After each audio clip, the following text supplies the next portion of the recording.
नमस्कार दोस्तों, स्वागत है आप सभी का एक बार फिर से। दोस्तों हम जैसे कि रीड 2022 के लिए चाइल्ड डेवलपमेंट एंड साइकोलॉजी की हमने सीरीज स्टार्ट की थी। एक लेक्चर हम ऑलरेडी कर चुके हैं जिसमें कि हमने मनोविज्ञान के स्कूल्स डिस्कस किए थे। आज हमारा इसी सीरीज में दूसरा लेक्चर है जिसमें हम बात करेंगे आनुवंशिकता तथा वातावरण, इंग्लिश में हेरिडिटी एंड एनवायरनमेंट। भी हम पढ़ रहे हैं चाइल्ड डेवलपमेंट एंड साइकोलॉजी और इसमें जो डेवलपमेंट है, बच्चे का जो विकास है, उसको ये काफी हद तक ये दो फैक्टर्स प्रभावित करते हैं। पहला बच्चे की आनुवंशिकता और दूसरा वातावरण। तो इसलिए हमें इस विषय पर चर्चा करना बहुत ही आवश्यक है। और रीड लेवल 1 लेवल 2 अगर आप उसका भी सिलेबस उठाकर देखेंगे तो जो सीडीपी का जो सिलेबस है उसमें ये टॉपिक स्पेशली मेंशन भी कर रखा है। तो इस पॉइंट ऑफ व्यू से भी ये लेक्चर हमारे लिए काफी इंपॉर्टेंट हो जाता है। चलिए बिना टाइम वेस्ट किए हम बात करते हैं सबसे पहले हेरिडिटी की। ठीक है कि हेरिडिटी क्या होती है। हेरिडिटी को आप हिंदी में कहते हैं आनुवंशिकता। ठीक है, अब देखिए ये कोई शब्द नया नहीं है आपके लिए, आपने इससे पहले भी हेरिडिटी के बारे में सुना होगा कि हेरिडिटी क्या होती है। ठीक है, और पढ़ा भी होगा साइंस में कि हेरिडिटी होती क्या है। देखिए हेरिडिटी हम जनरल सेंस में कह सकते हैं कि माता पिता से मिलने वाला गुण, जो गुण माता पिता से मिलता है उसको हम हेरिडिटी कह देते हैं। ठीक है, जैसे आपने देखा होगा कि कई बार बच्चे का जो रंग रूप होता है वो तो या तो उसकी माता से मिलता है या उसके पिता से मिलता है। ठीक है, बच्चे का कद, ठीक है, उसकी आवाज, कई ऐसे व्यवहार होते हैं जो अक्सर बड़े घर में कहते हैं कि ये अपने माता पे गया या अपने पिता पे गया। क्यों? क्योंकि वो कुछ गुण अपने माता पिता से लेकर आए, जिसको कि हम कहते हैं हेरिडिटी यानी कि आनुवंशिकता। तो ये किस हद तक बच्चे को प्रभावित करती है और कैसे ये गुण आती है बच्चों में, ठीक है, यही हम आने वाले टाइम में अभी इसको हम डिस्कस करेंगे। शुरुआत हम करेंगे इसकी गर्भाधारण से, क्योंकि कोई भी लाइफ, किसी की भी लाइफ शुरुआत ही यहाँ से होती है, गर्भाधारण से। ठीक है, जैसे कि हम बात करते हैं मानव जो कोशिका है, ये मानव कोशिका जो है इसके केंद्रक में एक रॉड शेप की, कैसी रॉड शेप की एक आकृति पाई जाती है, संरचना पाई जाती है, जिसको कि हम कहते हैं क्रोमोसोम्स। क्रोमोसोम्स कहते हैं और इसकी जो संख्या है ये 46 है। और क्योंकि ये जोड़े में पाई जाती है तो ये 23 जोड़े इसके बन जाते हैं। इसके अलावा जो जनन कोशिकाएं होती हैं मनुष्य में, इसमें केवल 23 क्रोमोसोम्स ही पाए जाते हैं, ओनली 23 क्रोमोसोम्स पाए जाते हैं। और ये मेल फीमेल मैं दोनों की ही बात कर रहा हूँ, मेल फीमेल दोनों की ही मैं बात कर रहा हूँ कि 23 क्रोमोसोम्स दोनों में पाए जाते हैं। अब जब मेल स्पर्म और फीमेल ओवम जब आपस में मिलते हैं तो ये 23 और 23 क्रोमोसोम मिलकर कितने हो जाते हैं, 46 हो जाते हैं। और ये जोड़े के रूप में ही आगे होते हैं और इस प्रकार भ्रूण का निर्माण होता है। जो भ्रूण होती है उसका निर्माण इसी प्रकार होता है। अब देखिए होता क्या है कि जो ये 46 क्रोमोसोम्स यानी कि 23 जोड़े, अब यहाँ पे जोड़े बन जाएंगे, 23 जोड़े जो होते हैं, इनमें से 22 जोड़े जो होते हैं वो दोनों ही मेल फीमेल में एक जैसे होते हैं, जिसको कि हम ऑटोसोम्स भी कह देते हैं, इसीलिए क्योंकि ये एक जैसे हैं, दिखने में भी आकृति हर तरीके से एक जैसे होते हैं। ठीक है, लेकिन जो 23वां जोड़ा होता है, जो 23वां जोड़ा होता है ये कहलाता है सेक्स क्रोमोसोम। ठीक है, ये सेक्स क्रोमोसोम कहलाता है। वो इसलिए कहलाता है क्योंकि जो 23वां जोड़ा होता है वो ही डिसाइड करता है कि जो ये भ्रूण है, जो आगे जाके शिशु बनेगा, बालक बनेगा, उसके सेक्स का जो निर्धारण है वो ये 23वां क्रोमोसोम्स ही करता है कि वो बालक होगा या बालिका होगी, लड़का होगा या लड़की होगी, वो यही बताता है 23वां जो क्रोमोसोम्स होता है। ठीक है, इसलिए इसको सेक्स क्रोमोसोम कहते हैं। अब देखिए मेल में तो ये अलग अलग होता है, एक्स और वाई होता है। सिर्फ मैं 23वें की बात कर रहा हूँ, मेल में ये एक्स और वाई होता है और फीमेल में ये सिर्फ एक्स होता है। तो अल्टीमेटली क्या होता है कि जो मेल होता है वही डिसाइड करता है कि जो ये बच्चा है ये लड़का होगा या लड़की, ये मेल डिसाइड करता है। अगर मान लीजिए मेल का एक्स वाला फीमेल के एक्स वाले क्रोमोसोम से मिला है, तो एक्स और एक्स मिलके फीमेल बनेंगे, यानी कि वो लड़की होगी। लेकिन अगर ये मेल का वाई वाला मिला है फीमेल के एक्स वाले से, तो फिर से ये एक्स वाई मिलकर बालक लड़का होगा वो बच्चा आने वाला, ठीक है, मेल बनेगा इस तरीके से।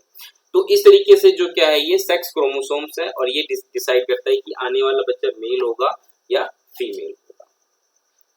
चलिए आगे बढ़ते हैं। अब अभी तक हम बात कर रहे थे क्रोमोसोम्स की।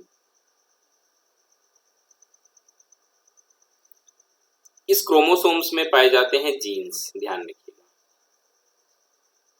जीन पाए जाते हैं, और यही जीन्स जो होते हैं वो आनुवंशिक गुण अपने साथ लेकर आगे जाते हैं बालकों में, ठीक है। तो जीन जो होते हैं वो इसीलिए इंपॉर्टेंट होते हैं क्योंकि इनमें जो आनुवंशिक गुण है, जो हेरिडिटी ट्रेट्स होते हैं माता पिता के, वो बच्चे में इस जीन के माध्यम से ही जाते हैं। जीन में ये जो गुण होते हैं ये उसके अंदर सम्मिलित होते हैं, ठीक है। अब होता क्या है कि ये जो जीन्स होते हैं ये इनके दो जैविक अणु होते हैं, पहला होता है डीएनए और दूसरा होता है आरएनए। ये सारी चीजें आपने पढ़ी होंगी, ठीक है, डीएनए एंड आरएनए। और ध्यान रखिएगा कि क्रोमोसोम्स की तरह जो जीन्स होते हैं ये भी पेयर्स में होते हैं, यानी कि जोड़े में होते हैं। अब जीन्स की अगर हम बात करें तो जीन्स दो तरह के हमें देखने को मिलेंगे। पहला, मैं यहाँ लिख देता हूँ, जो ये जीन्स होंगे ये दो तरह के हमें देखने को मिलेंगे। पहला समान गुण वाले, क्योंकि हमने अभी पढ़ा कि ये पेयर्स में होते हैं, तो अगर मान लीजिए जो ये पेयर है जीन्स का, अगर ये समान गुण वाला है तो क्या होगा, और अगर ये असमान गुण वाला है तो क्या होगा।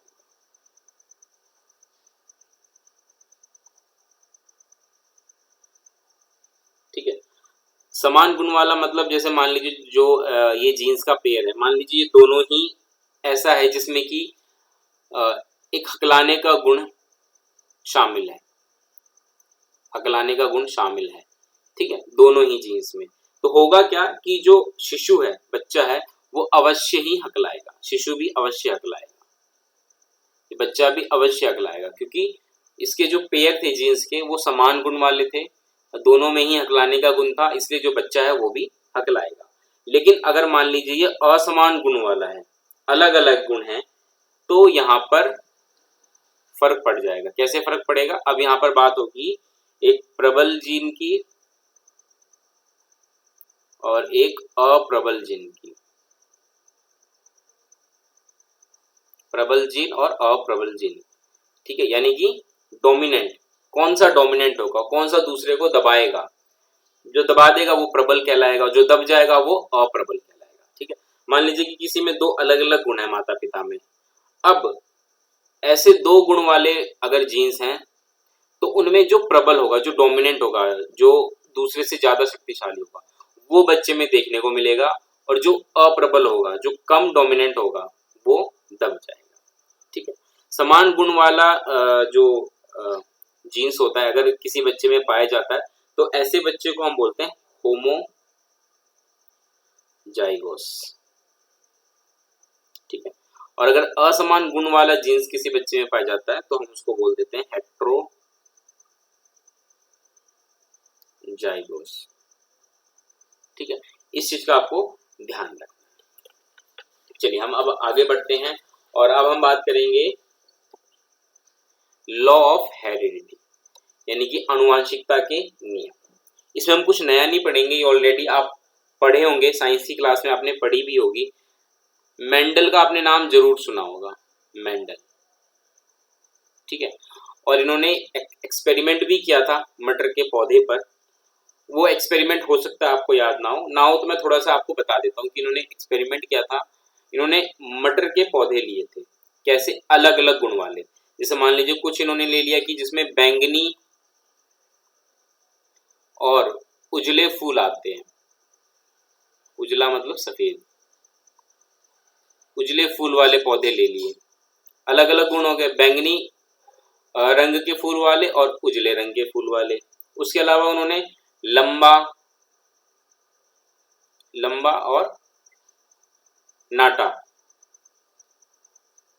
अलग अलग गुण हो गए, जिसका स्टेम लंबा हो और जिसका स्टेम नाटा हो, छोटा हो, इस तरीके का ले लिया, ठीक है।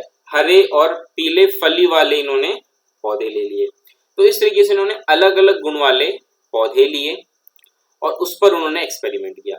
सबसे पहले उन्होंने क्या किया, इसको क्रॉस फर्टिलाइज करवाया, क्रॉस फर्टिलाइज, क्रॉस फर्टिलाइज करवाया।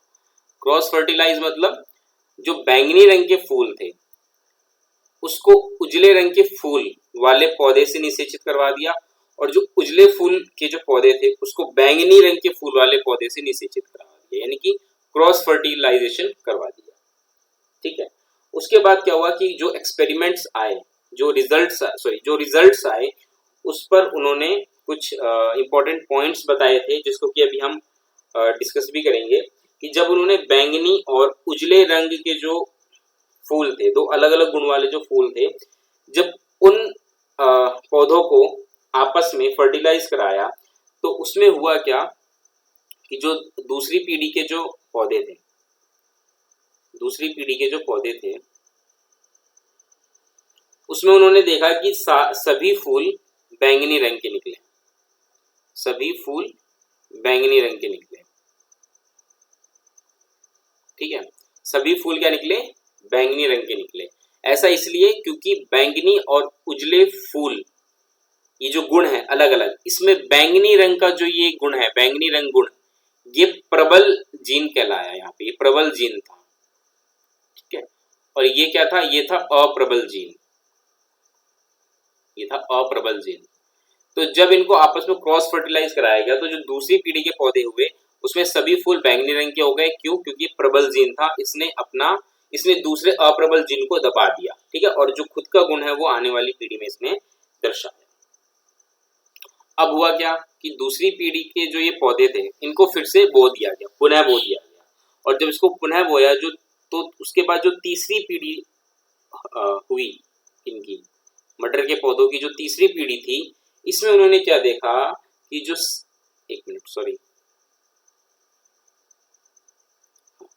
इसमें उन्होंने ये देखा कि 75% जो फूल थे वो कौन सी कलर के बन गए, बैंगनी रंग के बन गए। और जो 25% थे फूल वो क्या बन गए, उजले रंग के बन गए। यानी कि अब आप देखेंगे कि पहले तो सारे के सारे फूल बैंगनी रंग के थे दूसरी पीढ़ी में, लेकिन तीसरी पीढ़ी में जो बैंगनी रंग के फूल थे वो सिर्फ 70% रह गए और 25% उजला रंग रह गया। और जब इसी प्रक्रिया को बार बार दोहराई गई तो ये वापस से अपने मूल रूप में आ गए, जहां पे बैंगनी 50% और उजले रंग 50% हो गया, ठीक है। तो यहाँ पे कहने का मतलब ये था कि जो अनुवांशिक गुण होते हैं जिनमें कि कुछ प्रबल जीन होते हैं और कुछ अप्रबल जीन होते हैं, तो प्रबल जीन अप्रबल जीन को दबा देता है, ठीक है। लेकिन ये हमेशा के लिए नहीं दबा पाता। कुछ पीढ़ियों के बाद जो अप्रबल जीन होता है वो भी अपने गुण उस बालक में या उस पौधे की, हम यहाँ बात कर रहे हैं उस पौधे में, वो दिखाना उसने शुरू कर दिया, ठीक है। तो ये जो मेन एक्सपेरिमेंट था जो इन्होंने किया था मेंडल ने, और उसके बाद इन्होंने यहाँ पे दो इम्पोर्टेंट थ्योरी भी दी है। सबसे पहली इन्होंने जो थ्योरी दी वो दी इन्होंने पृथक्करण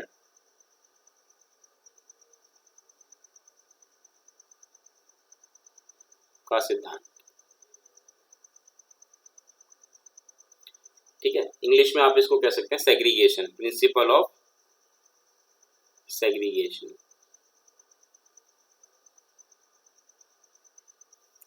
और जो दूसरा इन्होंने सिद्धांत दिया वो दिया स्वतंत्र छटाई, इसको छ बना दो, छटाई का सिद्धांत, ठीक है। जिसको आप इंग्लिश में कह सकते हैं असॉर्टमेंट। असॉर्टमेंट मतलब ये होता है छांटना। देखिए इसमें इन्होंने क्या कहा है इसको हम एक बार देख लेते हैं। सबसे पहले हम बात करते हैं इस वाले की, पृथक्करण के सिद्धांत। तो इसमें उन्होंने यही कहा है कि अभी हमने जैसा आपने देखा भी कि दो तरह के गुणों जीन्स होते हैं, एक होगा प्रबल और एक होगा अप्रबल। तो जो प्रबल जीन होगा उसमें जो गुण होंगे वो हमें देखने को मिलते हैं पहली पीढ़ी के दूसरी पीढ़ी के बालकों में।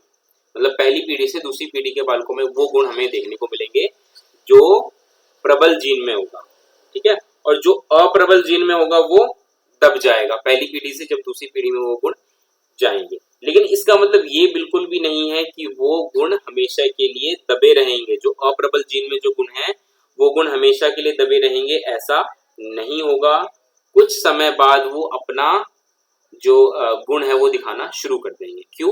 क्योंकि जो अप्रबल जीन्स में जो गुण थे जब वो बाकी गुणों के साथ मिले तो उन्होंने अपना अस्तित्व नहीं खोया, हालांकि वो दबे जरूर रह गए, ठीक है, लेकिन कुछ समय बाद वो उन्होंने अपना रूप दिखाना शुरू कर दिया। तो कहने का मतलब ये है कि वो एक तरीके से पृथक थे, अलग अलग थे, ठीक है। प्रबल जिन और अप्रबल जिन, हालांकि दोनों ही थे साथ में, लेकिन उसके बावजूद भी वो एक दूसरे से पृथक थे। प्रबल जिन ने शुरुआत में अपना गुण दिखाया, लेकिन कुछ पीढ़ियों बाद अप्रबल जिन ने भी अपना गुण दिखाना शुरू कर दिया, ठीक है। तो ये जो है मेन इन्होंने बात की थी पृथक्करण के सिद्धांत की।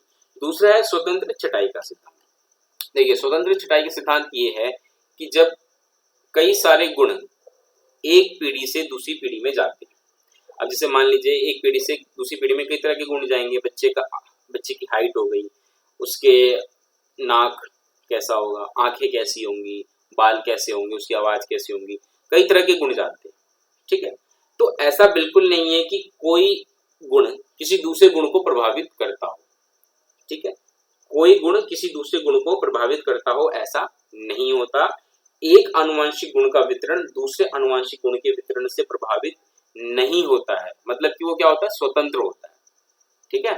अब जैसे कि मान लीजिए माता पिता से जो गुण गया कि उस बच्चे का आंख कैसा होगा, इससे कोई फर्क नहीं पड़ता कि उसके बाल कैसे होंगे, वो अपना अलग गुण है जो ट्रांसफर हो रहा है, और जो आंख कैसे होंगे उसका एक अलग गुण है जो ट्रांसफर हो रहा है। मतलब स्वतंत्र छटाई है यहाँ पे, अलग अलग है सब आपस में, ठीक है। चलिए अब हम आगे बढ़ते हैं। एक चीज हमें ध्यान में रखनी है, अब आनुवंशिकता के संबंध में ही जब हम बात कर रहे हैं, तो अब हम इस एक्सपेरिमेंट को लेकर चलते हैं बालकों की तरफ। बालक की हम बात करेंगे और इसमें हमें ध्यान रखने वाली बात है आनुवंशिकता को लेकर कि हमें ये ध्यान रखना है कि बालक में जो आनुवंशिकता है वो केवल उसके माता पिता से ही नहीं मिलता बच्चे को। जैसा कि अभी हमने जब मेंडल की हमने थ्योरी पढ़ी, जब हमने ये भी देखा कि किस प्रकार से पहली पीढ़ी से दूसरी पीढ़ी में गुण दिखे, लेकिन तीसरी पीढ़ी में भी गुण दिखे जो अप्रबल जीन के थे। तो इसका मतलब यह है कि बालक में जो गुण होते हैं वो केवल माता पिता से नहीं बल्कि उसकी दादा दादी नाना नानी से भी आते हैं, ठीक है। तो हमें ध्यान रखना है कि जो गुण होते हैं वो माता पिता से नहीं, केवल दादा दादी हो गए, नाना नानी हो गए उसके, उनसे भी ये गुण बच्चे में आते हैं, ठीक है। और ये भी एक रेशियो में आते हैं, इस चीज का भी हमें ध्यान रखना है कि लगभग आधा जो गुण होता है लगभग माता पिता का होता है, एक चौथाई दादा दादी नाना नानी का होता है, और उसके बाद जो बच जाता है शेष वो परदादा परदादी या परनाना परनानी, इस प्रकार से, ठीक है। और उसके अलावा हमने जो अभी पढ़ा किस प्रकार से क्रोमोसोम्स पेयर्स में होते हैं, जीन्स भी पेयर्स में होते हैं, किस प्रकार से उनका बंटवारा होता है, किस प्रकार से वो आपस में मिलते हैं और फिर से 23 जोड़े बनाते हैं, और किस प्रकार से जो सेक्स क्रोमोसोम्स होता है वो लड़का या लड़की का निर्धारण करता है। तो ये कुछ आनुवंशिकता से संबंधित कुछ इंपॉर्टेंट फैक्ट्स हैं जो कि आपको याद रखने हैं। रीट में इस तरह के क्वेश्चंस खूब पूछे जाते हैं, ठीक है। चलिए अब हम आगे बात करते हैं थोड़ा सा हाँ, एक बात हम थोड़ा सा और यहाँ पे डिस्कस करना चाहेंगे कि अगर हम बात करें किसी भी बच्चे की, चाइल्ड की, ठीक है, तो देखिए अक्सर क्या होता है कि सिंगल बेबी बॉर्न होता है, मतलब बच्चा जो होता है वो अकेला ही जन्म लेता है, लेकिन कई बार ट्विंस भी होते हैं, है ना, कई बार ट्विंस भी होते हैं। अब होता क्या है कि ये ट्विंस भी दो तरीके के होते हैं, कि ट्विंस भी दो तरीके के होते हैं। यहाँ पे लिख देता हूँ, ट्विंस दो तरीके के होते हैं। पहला होता है जिसको हम कह सकते हैं आइडेंटिकल ट्विंस,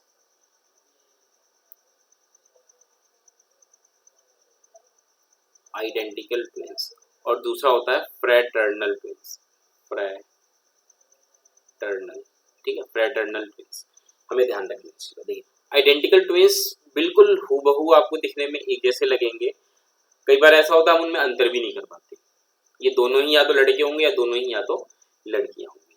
ऐसा इसलिए होता है आइडेंटिकल ट्विंस की कई बार क्या होता है कि जब फीमेल से एक ओवम जब फर्टिलाइज होता है, स्पर्म के साथ फर्टिलाइज होता है, तो फर्टिलाइजेशन के बाद वो आपस में बढ़ जाते हैं दो भागों में, तो उस वजह से क्या होता है कि आइडेंटिकल ट्विंस पैदा होते हैं। लेकिन फ्रेटर्नल क्या होता है, फ्रेटर्नल वो कई बार आपको इनमें अंतर देखने को मिलता है। फ्रेटर्नल ट्विंस में कई बार ये एक लड़का एक लड़की हो जाते हैं, इस तरीके से भी होते हैं, कई बार दोनों ही लड़के हो सकते हैं, दोनों ही लड़कियां हो सकती हैं, लेकिन इनमें अंतर भी हम कई बार पाते हैं फ्रेटर्नल ट्विंस में, काफी हद तक। ठीक है, ये नहीं कि बिल्कुल ही अलग हो गए, काफी हद तक हमें इसमें अंतर देखने को मिलते हैं फ्रेटर्नल ट्विंस में। फ्रेटर्नल ट्विंस तब बनते हैं जब दो ओवम एक साथ आते हैं फीमेल्स के और वो स्पर्म के साथ फर्टिलाइज होते हैं, तब ऐसा होता है, हमें ये केस देखने को मिलता है फ्रेटर्नल ट्विंस का। चलिए आगे हम बात करते हैं इन्वायरमेंट की। तो अभी तक हम हेरिडिटी के बारे में ही बात कर रहे थे, अब हम अपना डिस्कशन थोड़ा सा आगे बढ़ाते हुए अब हम आते हैं एनवायरनमेंट के बारे में बात करेंगे। देखिए इन्वायरमेंट जो बच्चे को मिलता है, ये बच्चे को गर्भाधारण से ही एक इन्वायरमेंट बच्चे को मिलना शुरू हो जाता है। ठीक है, तो जो भी बच्चे को इन्वायरमेंट मिलता है उसको हम दो हिस्सों में बांट सकते हैं। एक हो गया एक तो भौगोलिक, जो कि बच्चा अपने आस पड़ोस की चीजों से, जो आस पड़ोस की चीजें हैं बच्चे की, वो भौगोलिक वातावरण। और दूसरा हम कह सकते हैं मनोवैज्ञानिक वातावरण। मनोवैज्ञानिक वातावरण, देखिए भौगोलिक वातावरण में तो वो सारी चीजें आ जाती हैं जो बच्चे के आस पड़ोस में पाई जाती हैं। ठीक है, पेड़ पौधे, पशु पक्षी, जीव जंतु जो भी हैं, ये सारे भौगोलिक वातावरण है। ठीक है, और कई बार तो क्या होता है कि बच्चों का इससे कोई लेना देना भी नहीं होता कई बार। ठीक, लेकिन मनोवैज्ञानिक वातावरण ऐसे सभी वातावरण होते हैं जो बच्चे को प्रभावित करते हैं। ठीक है, ऐसे सभी वातावरण जो बच्चे को प्रभावित करते हैं वो सारे मनोवैज्ञानिक वातावरण में आते हैं। जैसे मान लीजिए एक बच्चा है, उसकी गली में कोई फैमिली रहती है, उस बच्चे को उससे कोई लेना देना नहीं है, ना उनसे कोई उसका इंटरेक्शन होता है, हालांकि वो उसके भौगोलिक वातावरण में है, लेकिन वो उसके मनोवैज्ञानिक वातावरण में शामिल नहीं होगा। मनोवैज्ञानिक वातावरण में वे सभी चीजें शामिल होंगी जो बच्चे को प्रभावित करती हैं, चाहे वो आसपास की उसके पेड़ पौधे हो, पशु पक्षी हो, ये सारी चीजें। इसके अलावा कुछ ऐसी घटनाएं बच्चे के साथ घटित हो जाती हैं जिसकी यादें बच्चे के दिमाग में रह जाती हैं, अच्छी हो चाहे बुरी हो, वो उसका मनोवैज्ञानिक वातावरण ही कहलाएगा। ठीक है, ऐसे सभी उद्दीपन जो बच्चे को प्रभावित करते हो, ये सारा का सारा किसमें आ जाएगा, मनोवैज्ञानिक वातावरण। चलिए, तो इन वातावरण के बारे में ज्यादा कुछ डिस्कशन करने को है भी नहीं, क्योंकि ये तो आप सभी जानते हैं इन्वायरमेंट हमारे आसपास की जो भी चीजें होती हैं वो सारी कहलाती हैं। हाँ, ये जरूर है कि जो बच्चे के विकास में है, इनका दोनों का ही बराबर रोल होता है, हेरिडिटी का भी उतना ही रोल होता है जितना इन्वायरमेंट का भी रोल होता है। ठीक है, तो अब हम बात करते हैं, थोड़ा सा इंपॉर्टेंस देख लेते हैं कि हेरिडिटी और इन्वायरमेंट की क्या इंपॉर्टेंस है। मतलब अगर हेरिडिटी ना हो तो क्या सिर्फ इन्वायरमेंट ही काफी है बच्चे के लिए, हालांकि ऐसा पॉसिबल नहीं है, या केवल हेरिडिटी हो इन्वायरमेंट ना हो तो काम चल जाएगा, ऐसा नहीं है, दोनों ही होना बहुत जरूरी है। ठीक है, क्योंकि होता क्या है कि हेरिडिटी जो है यानी कि आनुवंशिकता जो है वो एक जैविक, आप कह सकते हैं जैविक चार दीवारी होती है। ठीक है, एक जैविक चार दीवारी होती है, मतलब एक तरीके से एक लिमिट तय हो जाती है। जैसे मान लीजिए एक चार दीवारी, एक लिमिट तय हो जाती है कि बच्चे का जो विकास है वो कहां तक जा सकता है। ठीक है, लिमिट तय हो जाती है, यहाँ पे जैविक चार दीवारी होती है। और वहीं दूसरी तरफ हम बात करें वातावरण की, तो वातावरण क्या होता है कि जो ये जैविक चार दीवारी है इसके अंदर विकसित होने वाले जो भी शील गुण होंगे बच्चे में, ठीक है, जो भी पर्सनैलिटी ट्रेट्स होंगे, जो बच्चे का व्यवहार होगा, ये सारी चीजें इसमें आ जाती हैं। ठीक है, तो इसमें ये चार दीवारी हम कह सकते हैं क्या है, एक तरीके से हेरिडिटी है। और इसके अंदर जो भी गुण बच्चे में विकसित हो रहा है, प्रेम भाव हो गया बच्चे में, ठीक है, दूसरों को लेकर, या गुस्सा हो गया, ठीक है, या और बाकी चीजें हो गई, ये सारा क्या आ जाएगा इसमें, इन्वायरमेंट में आ जाएगा। ठीक है, कि इन्वायरमेंट के द्वारा ही बच्चे में ये सारे गुण विकसित होते हैं। तो इन दोनों का मिला जुला प्रभाव बच्चे पर पड़ता है। ठीक है, तो अक्सर एग्जाम में आता भी है कि जो डेवलपमेंट है, आप इस चीज को ध्यान भी रख लीजिएगा कि बच्चे का जो विकास होता है, डेवलपमेंट होता है, वो हमेशा हेरिडिटी और इन्वायरमेंट, इनके अंतः क्रिया से होता है, इंटरेक्शन से होता है। इसलिए जब इक्वेशन बनाई जाती है तो development is equal to heredity multiply environment होता है। ठीक है, ये हमें ध्यान रखना है, एग्जाम में इससे क्वेश्चन ऑलरेडी पूछा जा चुका है। Development is equal to heredity multiply environment. ठीक, यानी कि बच्चे के विकास पर वातावरण और आनुवंशिकता दोनों का ही प्रभाव होता है और ये दोनों की अंतः क्रिया से प्रभावित होता है। अच्छा, एक टर्म और यूज होता है जिसकी हम बात करने वाले हैं यहाँ पे, हालांकि कुछ नया टर्म कुछ ज्यादा नहीं है इसमें, मुश्किल भी, nature and nurture debate. Nature and nurture debate. ठीक है, नेचर मतलब कि ये हो गया आपका आनुवंशिकता,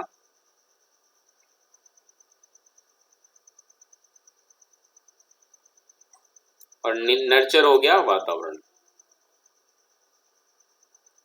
ठीक है, इन पर अक्सर बहस चलती रहती है। कुछ लोग इसको ज्यादा इंपॉर्टेंस देते हैं कि आनुवंशिकता जो होती है उसका ज्यादा रोल होता है बच्चे के डेवलपमेंट पे। कुछ लोग नर्चर पे ज्यादा फोकस करते हैं कि भाई नहीं, नर्चर ज्यादा इंपॉर्टेंट है ना, कि वातावरण से ही सारी चीजें होती हैं। हालांकि ऐसा पॉसिबल नहीं है। अगर देखिए, कुछ लोग कहते हैं, जो लोग कहते हैं कि आनुवंशिकता ही सारा कुछ होती है, तो अगर मान लीजिए कोई डॉक्टर है तो आनुवंशिकता के हिसाब से तो उसका बच्चा डॉक्टर होना चाहिए, लेकिन ऐसा नहीं होता। हाँ, लेकिन अगर हम वातावरण की बात करें तो जो लोग कहते हैं कि वातावरण ही इंपॉर्टेंट होता है, कि वातावरण से सब कुछ हो जाता है, तो ऐसा नहीं है कि हम बच्चे को वातावरण दे दे एक ऐसा, जिस मान लीजिए 100 बच्चे हैं और 100 के 100 बच्चों को हम मान लीजिए मेडिकल कॉलेज में एडमिशन दिलवा दें, तो क्या ये गारंटेड है कि 100 के 100 बच्चे ही वहां से डॉक्टर बन के निकलेंगे? नहीं। ठीक है, क्योंकि हो सकता है कि किसी का उसमें इंटरेस्ट ना हो, किसी का इंटरेस्ट किसी और चीजों में है, और भी तो फैक्टर्स होते हैं जो हमें ध्यान में रखना होता है। तो केवल वातावरण ही सब कुछ नहीं होता, आनुवंशिकता ही सब कुछ नहीं होती, ये इनका मिला जुला रूप होता है। तो नेचर नर्चर डिबेट भी यही आपस में इनका चलता रहता है। लेकिन हम क्या क्या फोकस रखेंगे अपना कि भाई जो बच्चे का डेवलपमेंट है वो आनुवंशिकता और वातावरण दोनों का ही आपस में क्या है, गुणनफल है। ठीक है, हमें बस इतना ध्यान रखना है। तो इस वीडियो में इतना ही रहेगा दोस्तों। अगर आपका कोई डाउट है तो आप पूछ लीजिए कमेंट करके। किसी तरह का कोई सवाल है आपको, कुछ इस आज के लेक्चर से कुछ समझ में ना आया हो, तो वो भी आप हमसे पूछ सकते हैं। इसके साथ साथ दोस्तों मैं आपसे रिक्वेस्ट भी करूंगा कि आप अगर हमारी वीडियो देखते हैं, पसंद आती है, तो उसको जरूर लाइक करके जाया करिए। और अगर आप पहली बार हमारे चैनल को देख रहे हैं तो सब्सक्राइब भी जरूर कर दिया करिए, क्योंकि आने वाले टाइम में हम और भी लेक्चर्स यहाँ पर पढ़ने वाले हैं। फिलहाल हम इस वीडियो को इतना ही रखेंगे। कैसी लगी वीडियो हमें जरूर बताइएगा। चलिए दोस्तों, मिलेंगे हम अगली वीडियो में। नमस्कार।